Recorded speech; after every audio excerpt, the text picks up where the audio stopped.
Hey guys, I am back with another episode of the FTM's Guide, and today we are talking about children. Can we have children? How to have children? The methods to have children. So I'm going to get straight into it, and these are the methods I'm going to talk about today. In vitro gametogenesis, which is IVG. In vitro fertilization, IVF. We have IU, intrauterine insemination, and adoption and other methods. So I'm gonna get straight into it first. Just a little reminder of you guys, we don't have sperm. You can't naturally produce sperm after you have testosterone. You're not gonna have sperm. So there's this newest method called in vitro gametogenesis. I'm not sure if I pronounced that correctly, I'm so sorry. Or for short, we're gonna call it IVG. It is a method which is successful now in mice.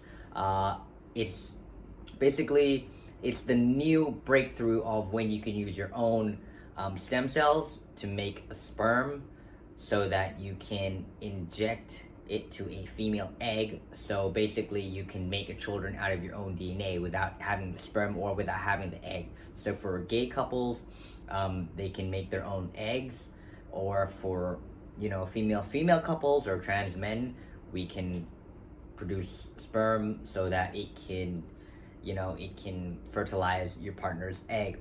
This method is still very new. It's not successful in humans yet.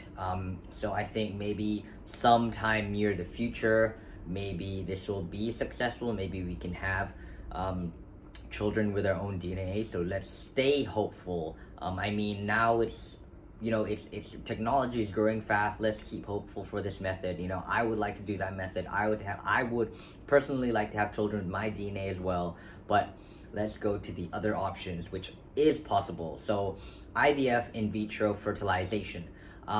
For those of you who don't know this method, is basically you take the eggs out of the women and you put it in a little test tube, and then they will inject a donor sperm, in our case, into the egg to fertilize it, and then they will make embryos. So usually, depending on how much you're gonna spend money on, this is very expensive.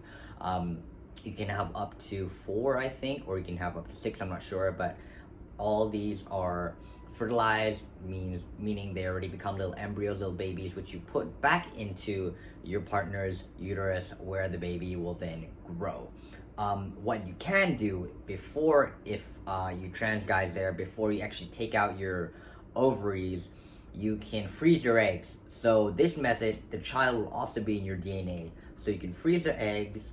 So when you're ready to have a child with your partner, you can take your egg, you can get it fertilized by the sperm, and you can let your partner carry the baby. So in a way, it is part of your DNA, and your partner is carrying the child, so it will be in process with her. But basically, I personally would count that it would have her DNA as well, because she's carrying the child. But I'm not sure about the DNA about this procedure. But that's another good way of having it. But the cons of it is it's very expensive, and but the success rate is very high.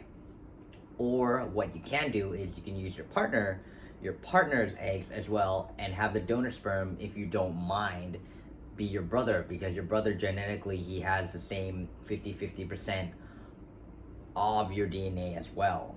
Okay, that's if you don't mind. The next method is called intrauterine insemination. Basically, it is a method where it's much less costly than IVF. Is basically you just inject the sperm straight into your partner's uterus. The success rate for this is lower than IVF, but it's still, if your partner is at the age of where she's quite fertile, up to, it's 30% chance of getting pregnant. So you might come back up to 3 times, but most likely the percentage is still quite high.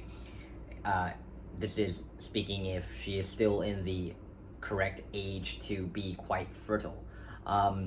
This stage, like I said, this method, like I said, is also much less costly, and you can, like I said, you can use your brother, if you don't mind, if you have a brother, your brother's DNA, or you can use a donor sperm as well.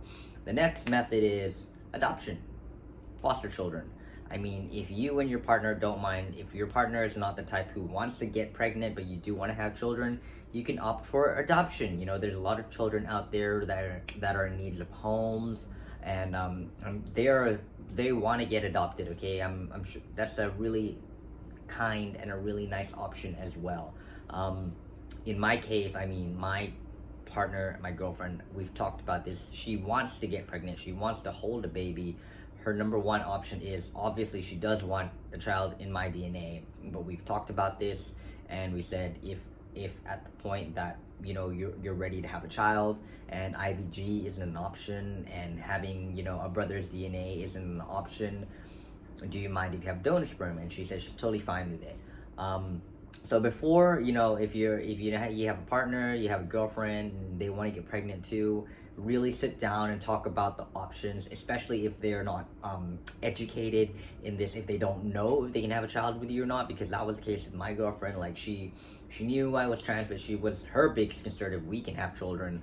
So I just sat down with her and talked about it. And I asked, do you still want to continue the relationship with you? This is way before we got deep into our relationship. So just as a disclaimer, please keep that in mind. Please keep your partner. Please talk about it. Please be on the same page. You don't want eventually your partner to be leaving you because you can't produce sperm by yourself. So really, really do your research.